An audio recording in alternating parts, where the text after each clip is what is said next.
Martin Wood is from Excluded Unity Alliance, and the march is on Saturday. Hello, Martin. Hello there, how are you? I'm well, thank you so much for joining us. You have the voice of Liverpool right now and Merseyside. Tell us what it's all about and tell us how the actual thing was set up.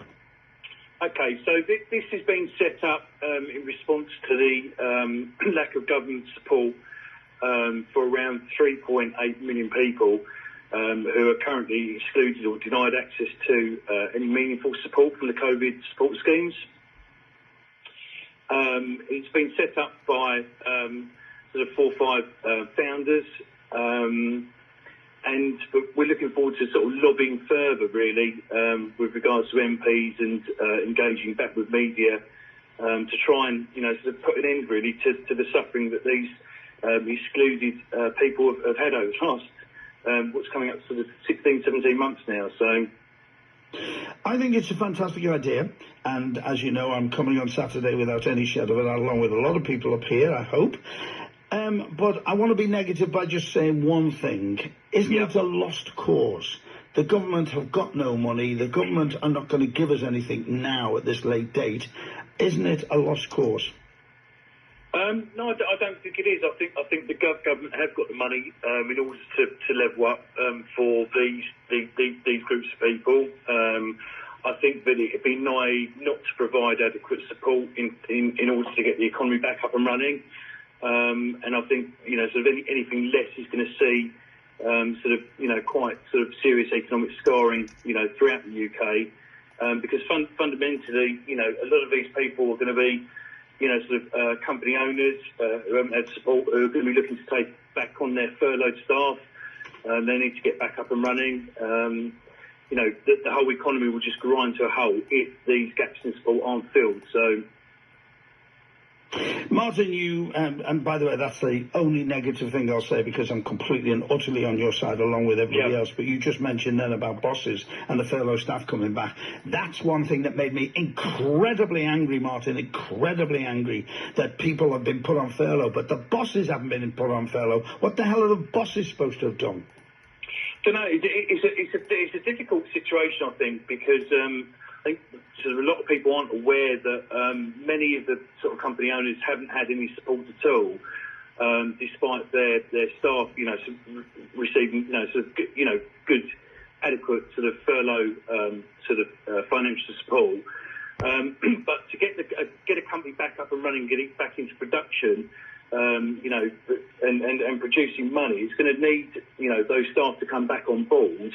But I think a lot of companies, they're going to face liquidity issues moving further forward, and only time will tell. But September, I think, is going to be quite a sort of testing time, I think, for the UK as a whole. So these people within the situation of not getting any money, sadly, some have committed suicide, haven't they?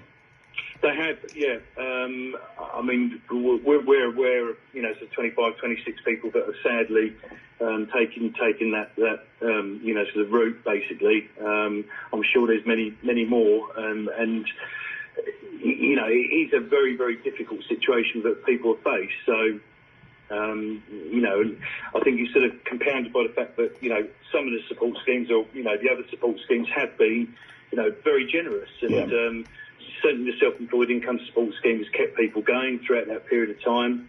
But for whatever reason, the government chose to exclude, as I said, around, I think, standard life figures show around 3.8 million people that have been denied access to those support schemes. So if you had the support, that's absolutely fantastic. And I guess it's really difficult to put yourself in the position of people that perhaps haven't. But it has been a case of real clear winners and losers within the support schemes. I'm talking to Martin Wood from Exclude Unite Alliance, and there's a march in Liverpool on Saturday. As I said to you, Martin, I'm one of those people. I presume me, like all the others, over the 3 million, have paid their taxes and got nothing back. Have we done something wrong? Are we pariahs to the government or something? Indeed. So that's a big question, in as much that everybody has contributed towards the tax system. and you know, not to have that support, I think is quite. I mean, it's just unfathomable, really. I mean, it's the equivalent of paying into national insurance and rocking up to the hospital and being told, well, actually, sorry, we can't help you at all. So even though you've paid into the national insurance scheme, we're going to sort of deny 10%. Of which effectively is 10% of the working population, but being denied support, you can't have access to those services. So I don't think anybody's asking for, sort of anything sort of charitable at all. What they or we are looking for, parity and just a sort of equal levelling up to enable people to get back up on their feet. So